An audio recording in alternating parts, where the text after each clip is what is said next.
Hey, John. Eric, how you doing tonight? I'm actually, at the very moment, I'm all right. Sorry. I've had a rough Yeah. few days. Apparently, I've developed some kind of infection, and so I'm on antibiotics. And aspirin, I kind of do this sine wave during the day. Once the aspirin kicks in, I'm great, and then the aspirin wears off, and then I'm out again. So, Down for the count. Yeah. And it started happening Father's Day in the evening. So Sunday evening. Well, at least you don't have COVID? Nope, not COVID. Maybe? Just stuff that a 10-day regiment of antibiotics apparently will take care of. There you go. All right. Well, I hope it's a quick one and you recover. Same. Easily. So Father's Day. How was your Father's Day? Father's Day itself was, I think that was the day that I did bee stuff, did some early chores / fun stuff out in the shop. And then we went for an early dinner and to see Maverick, which in the theater. So, and that was great. I really enjoyed it. Because last weekend, I forget if I said this on the podcast. I probably did, but last weekend we watched the first Top Gun. My kids had never seen it, right? And honestly, it held up pretty well. And the second was very enjoyable. As you well know, I have very low standards in movies. I'm easily entertained. So, as we walked out, my wife was like, I really didn't want to enjoy a Tom Cruise movie. And that's what's currently keeping me from going. It's perfectly okay. It's perfectly okay. But I'm sure it'll stream at some point. And I am sure I will watch it at that point. And you will have whatever the streaming service is. But I had two other big things that happened this weekend. The first of which was I'm literally running an errand Friday evening. It was about 4:30 when my wife called me and she's like, I got an email that we have Bare Naked Lady tickets tonight and the concert starts in an hour and a half and we're an hour and 45 minutes away from the Edgefield. Oh no. So, because it turns out 2 years ago we had bought Bare Naked Ladies tickets. Oh, right. And COVID happened. Bare Naked Ladies, Gin Blossoms, and Toad the Wet Sprocket. And we, in retrospect, so I had searched for these tickets because I was like, didn't we buy tickets like last year at some point? I looked for them. I couldn't find them.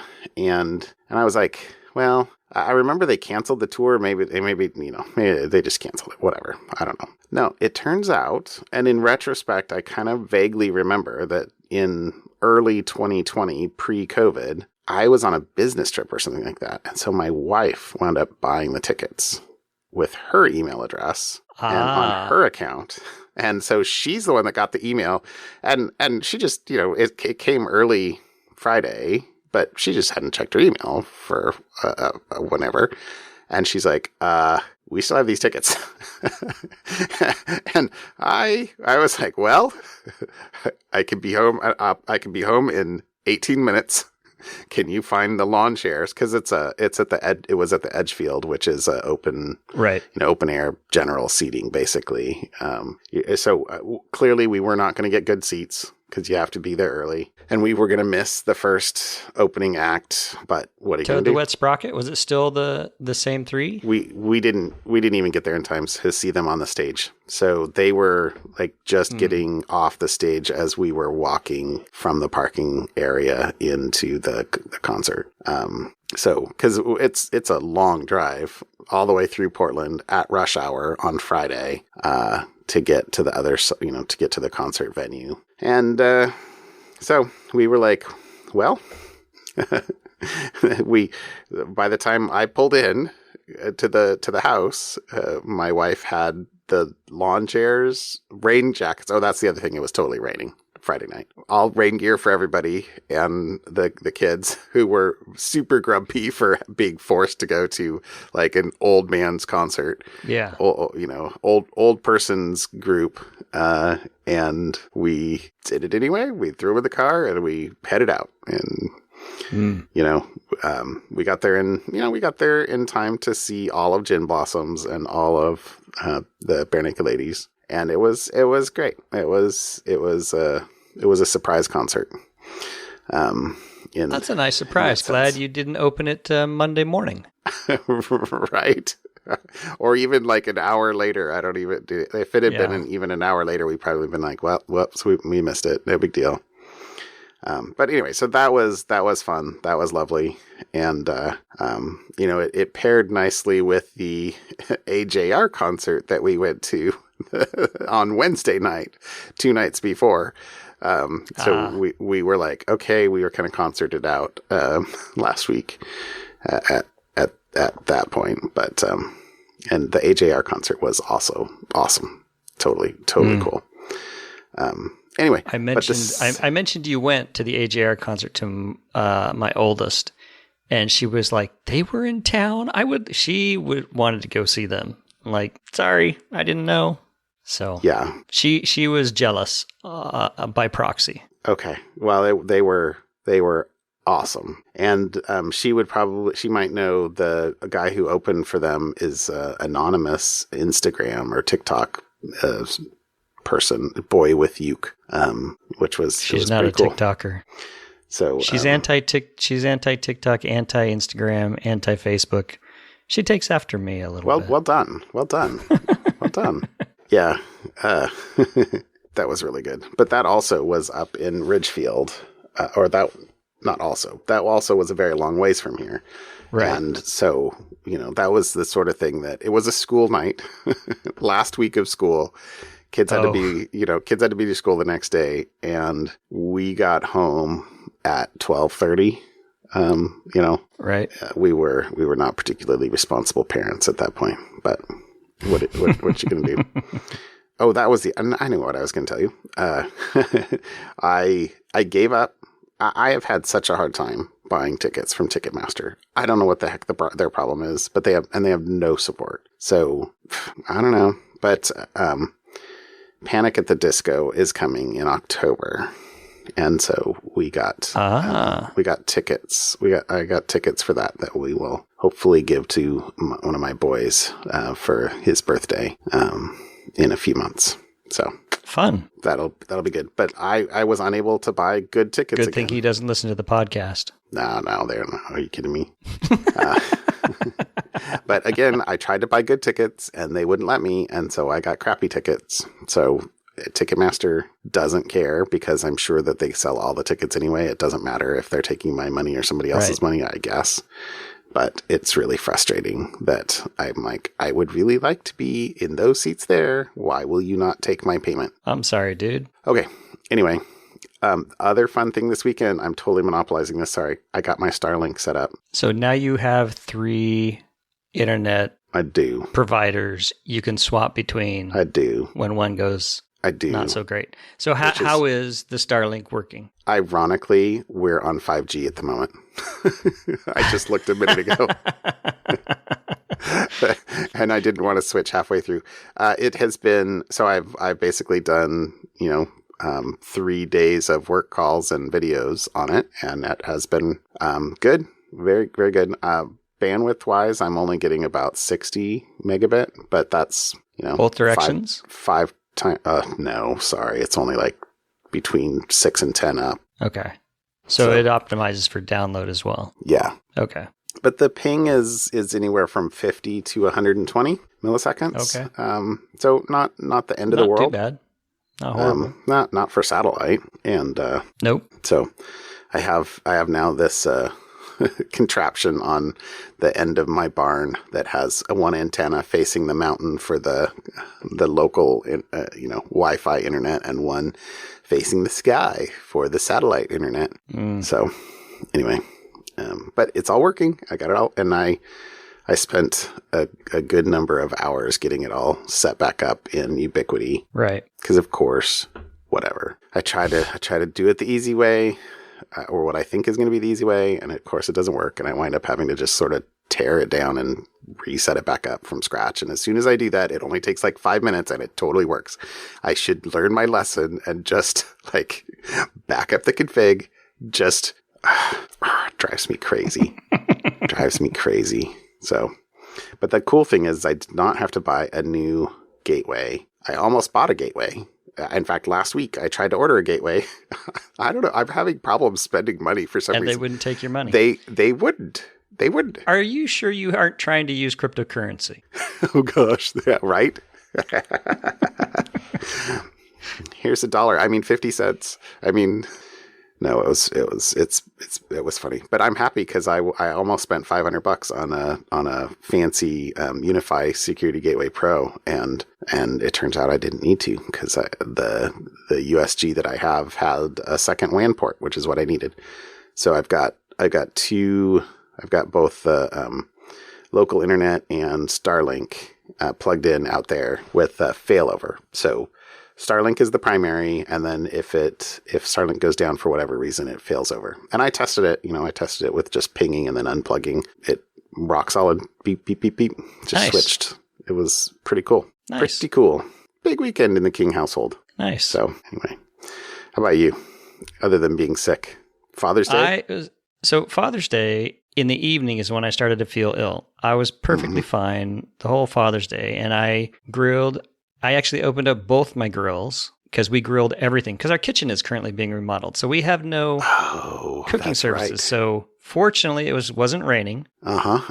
And loaded up both grills. We grilled asparagus, grilled some potato, grilled steak, and I made bacon-wrapped jalapeno shrimp on skewers. So tasty. Bacon-wrapped jalapeno shrimp. So basically, it's a couple slices of jalapeno, a shrimp, wrapped in bacon, stabbed with a skewer. So I could do that. It was very tasty. Tasty. Yeah. And then I spent most of the rest of the time, actually, after that evening when I started to not feel so great, I read a lot. And I don't remember when I started. So the Cradle series, which you got me hooked on, I've been reading.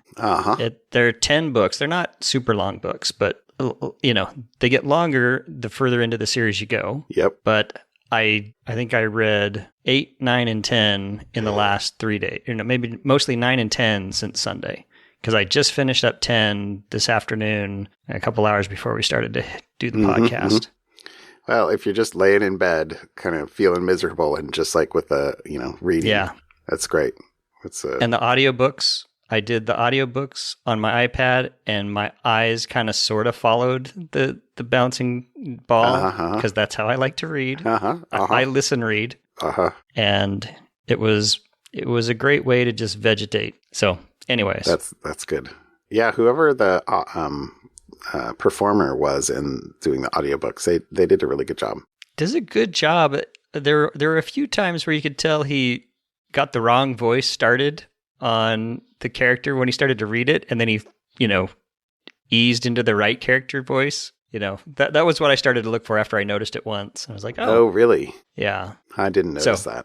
But I mostly am listening while I'm doing other things, Yeah. So that was my weekend.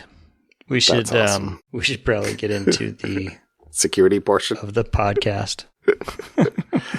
All right. There are 2 things that I threw in to follow up. The first of which is an article on the defense contractor L3 Harris in talks to buy NSO Group's surveillance technology, which would be a terrible, terrible, terrible thing for the world, in John's not so humble opinion, I guess. So we've talked about NSO a bunch over the past, the most recent of which I think was when the U.S. government put them on a banned technology list. So yeah, you think an American company might think, maybe that won't work. Think 3 times maybe about they know stuff that. we don't know. Yeah. So, it says in there that multiple sources confirmed the discussions were ongoing, and that it was centered on the sale of the core technology and code, as well as possible transfer of NSO personnel, but that it faces significant hurdles, including requiring the blessings of both the U.S. and Israeli governments. And in a statement, a senior White House official said, quote, Such a transaction, if it were to take place, raises serious counterintelligence and security concerns for the U.S. government. Yeah. So anyway, that's why it's in follow-up here. I frankly hope that does not happen, but John is not in control of the world. A second follow-up, also of people behaving terribly, is about follow-up for the modified elephant. We talked about this a couple months ago in episode 219.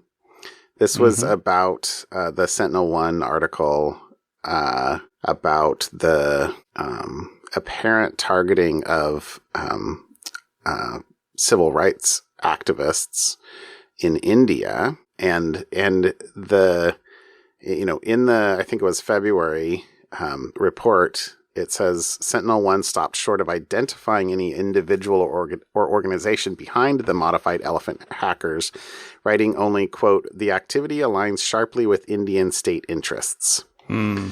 But in the months since then, they've gotten further information, and 3 of the hacked accounts have fingerprints that link them and directly to the Pune police. It says the 3 hacked accounts have other fingerprints that link them and thus the Pune police to the larger modified elephant hacking campaign. The email provider found that the hacked accounts were accessed from IP addresses that Sentinel-1 and Amnesty International had previously identified as those belonging to Modified Elephant. In the case of Rona Wilson, one of the activists, the email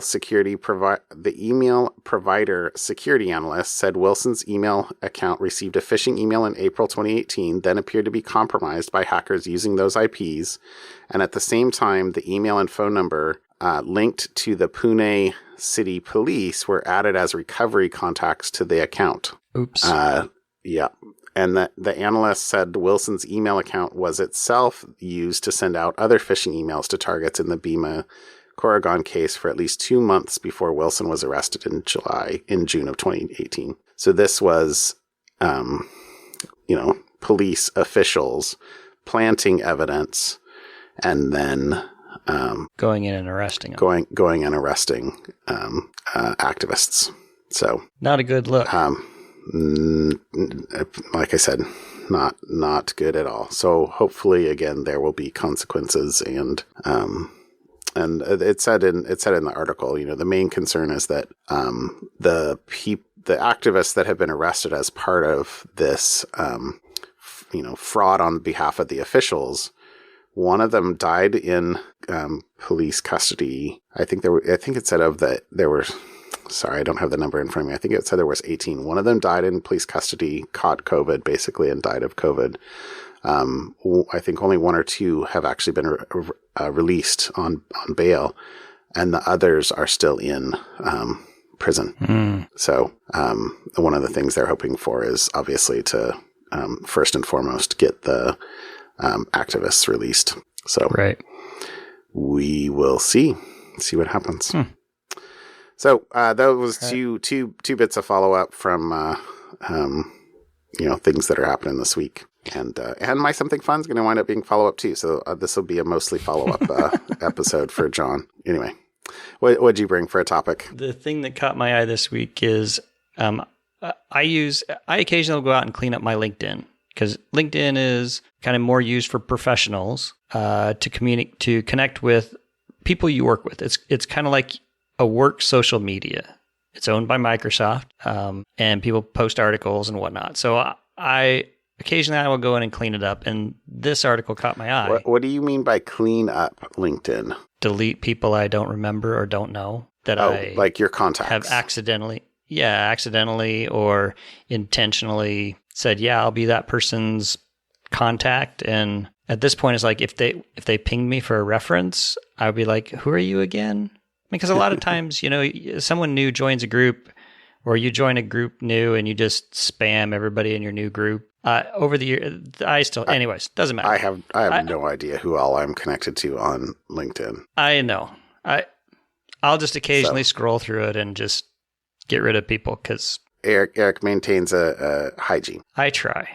Anyway, so this is about the increase in fraud and using LinkedIn as a platform to commit fraud. A lot of LinkedIn scams are going on. So it's not, there's a lot of LinkedIn scams. So this one is the FBI is reporting on a scam that is currently in high use on LinkedIn, where people join and ask to be your, workmate on a kind of a business professional level. That's the premise of it.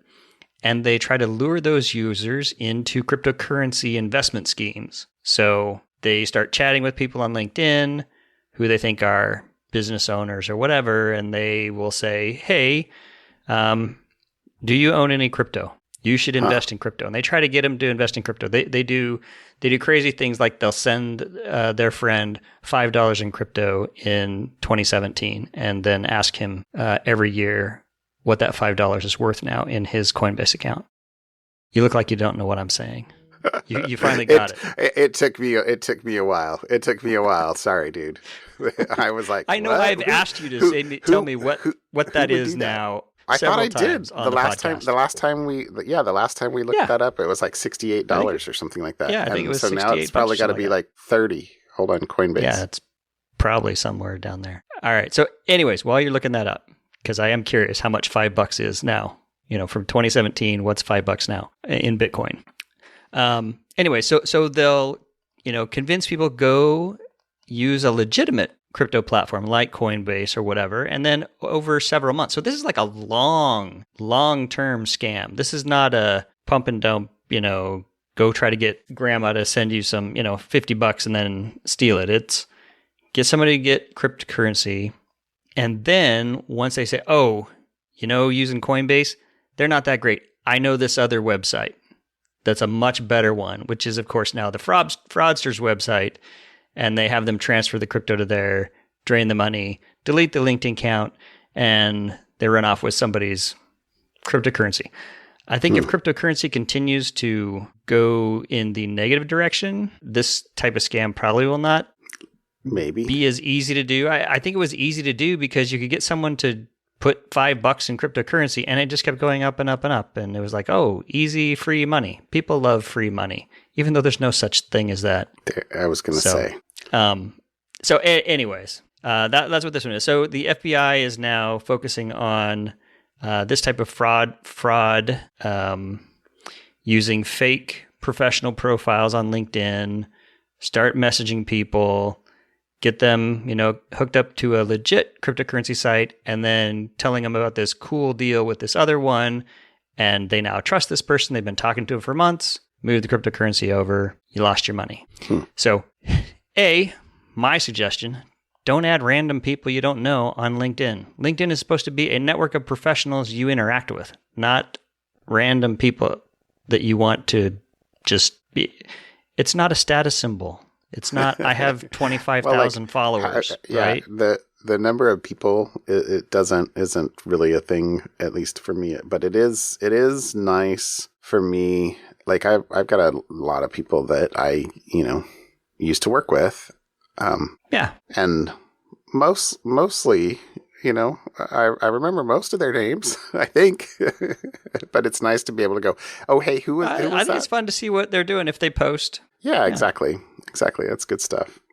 By the way, the answer to your question is $33 and, $32.98. The other 29 cents was from Bitcoin Cash and Bitcoin SV. So, since you gave me that $5, it, they've split, they've forked a couple times. Okay. But $32.98 in, I can't actually reach my, monitor. That's all good. Hold the phone up to the monitor. All right, there you go. There you go. You're buying lunch. That's my joke I use every time. I think did I already buy you lunch a couple times about that? Yes, I use that joke every time we do this bit. So I get free lunch out of it. Why am I going to stop using that bit? Yeah. You should keep on. All right. What did you bring this week? Well, I only brought one. Oh no, I didn't. I lie. I have I have two articles. Sorry, I'm looking at the notes here.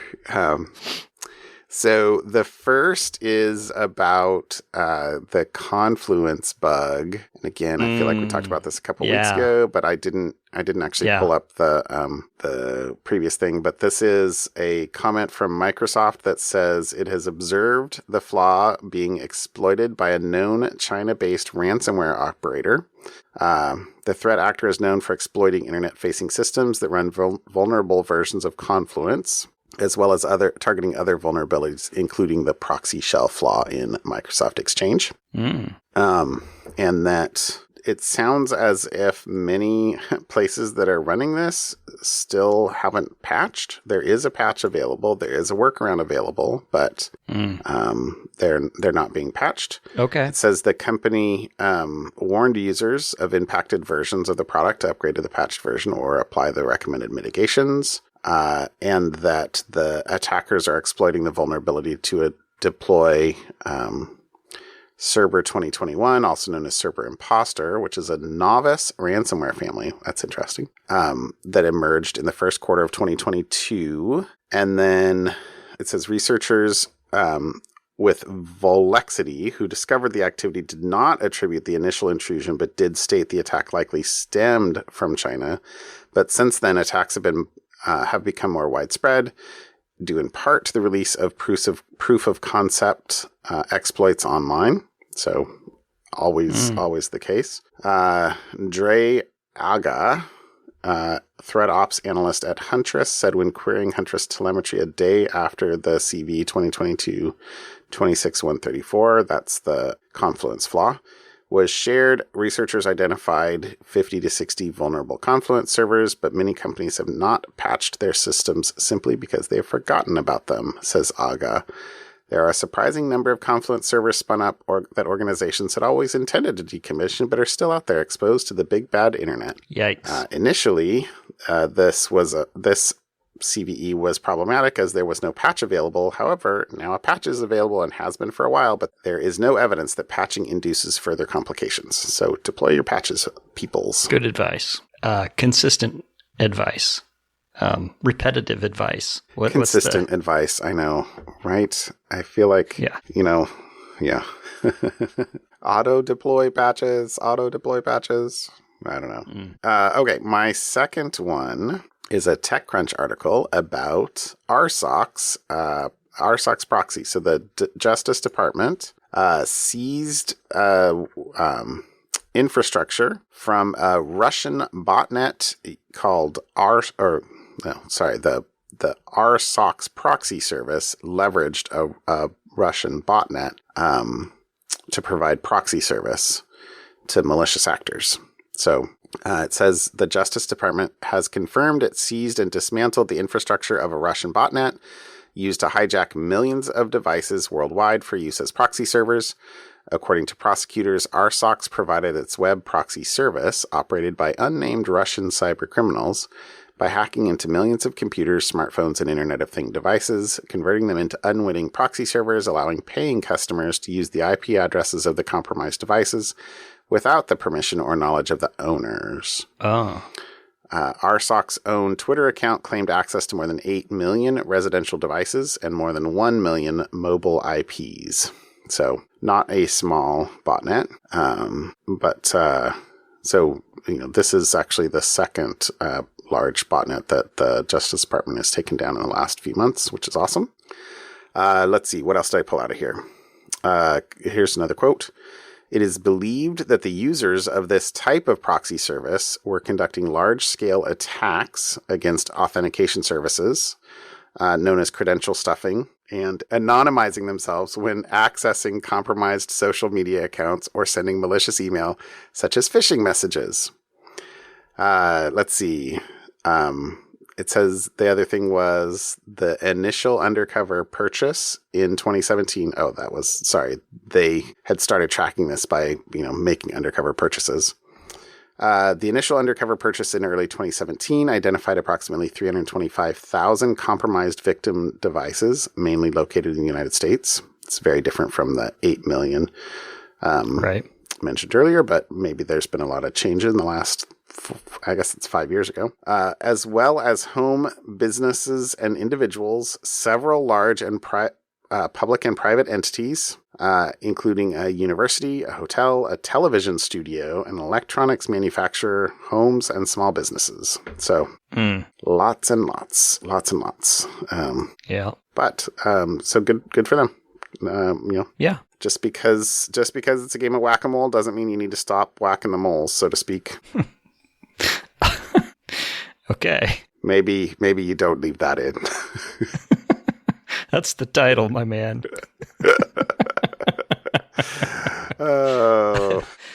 All right. Anyway. All right. How about something fun? All right. My something fun is actually kind of I think it's fun, but it's actually cybersecurity. Totally I awesome. almost threw this as a topic, but I'm like, no, this is fun too. This is totally fun. So Cloudflare uses lava lamps to help them with their encryption. So there's the statement, right? I think that is awesome. Which I think this is hilarious. So And it's why? a fantastic picture. Yes. Why does Cloudflare do this? So in their main office, they have 100 lava lamps on a wall, and they have a camera that takes a picture of the lava lamps, constantly taking pictures of the lava lamps. And the reason why is because randomness is extremely important for doing encryption. And if you're trying to do something random, it is very, very, very hard to get true randomness, right? Mm-hmm. So if you know anything about encryption,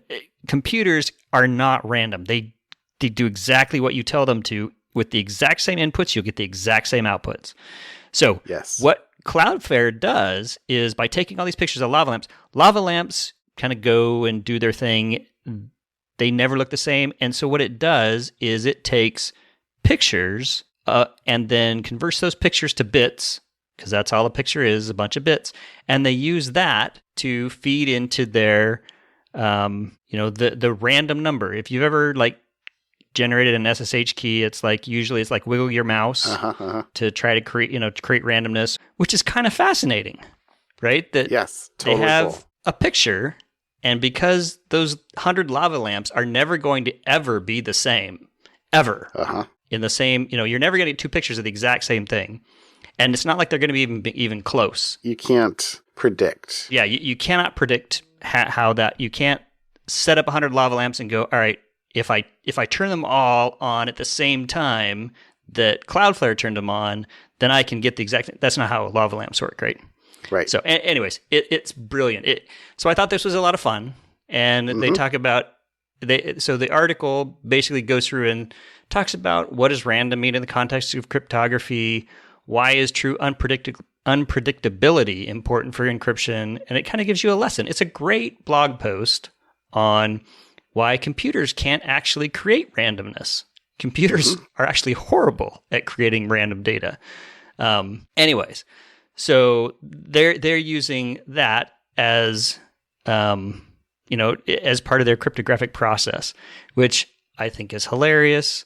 And then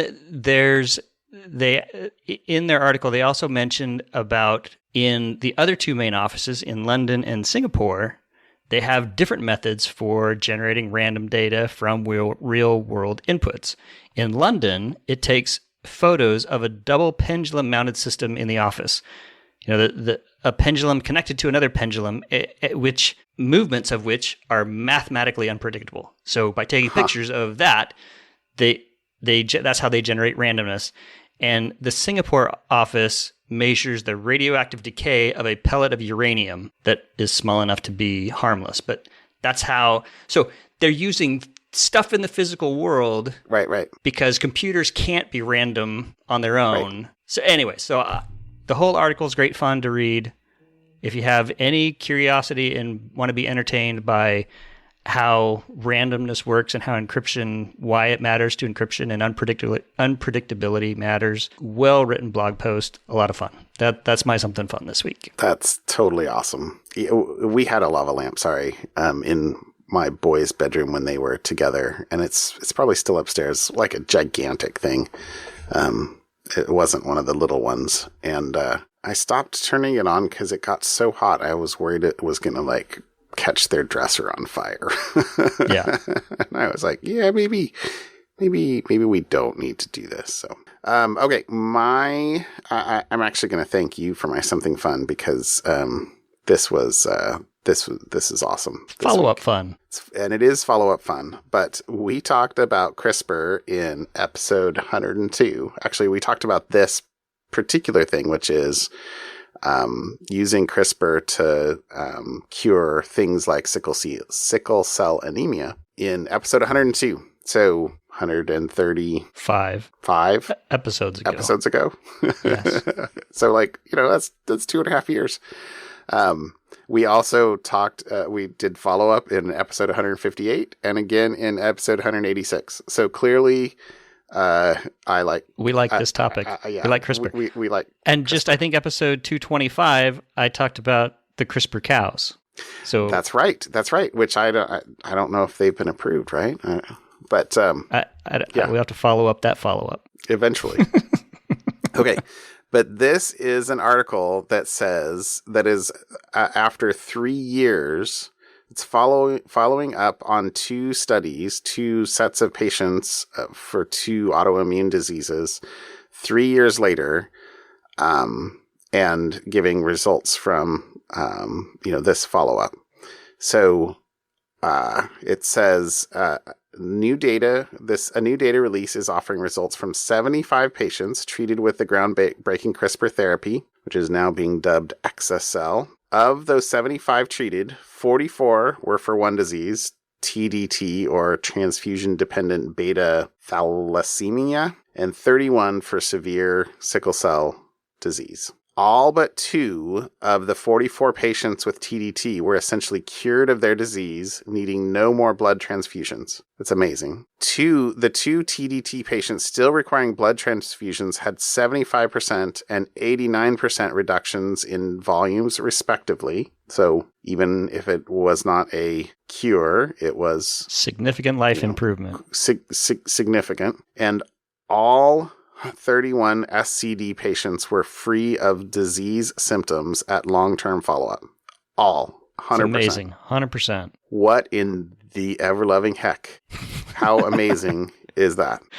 I think they should stick with CRISPR, though. exa-cel just doesn't have the same... I like CRISPR. It's a good one. Well, CRISPR's the mechanism for editing the gene. This exa-cel is the way of treating the disease using CRISPR. I guess that's how okay. I would parse those. Got it. But it says that the FDA has given exa-cel a fast track designation, and Vertex is hoping to submit it to the FDA for market approval by the end of the year. If it's authorized in early 2023, it'll be the first CRISPR-based gene editing treatment to be approved for public use in the United States. And if you are somebody who has sickle cell disease, how excited are you? You could go from having a disease to not having a disease. Right? That's pretty cool. It's amazing. It's amazing. So life altering. Yeah. So anyway, very cool. Cool. Okay. So there you go. That's awesome. Alrighty. Thanks, John. All right, my friend. I hope you feel better. I hope I feel better soon too. I'm tired of the sine wave. Go get some rest. I'll talk to you later. We'll see you. Bye. Bye.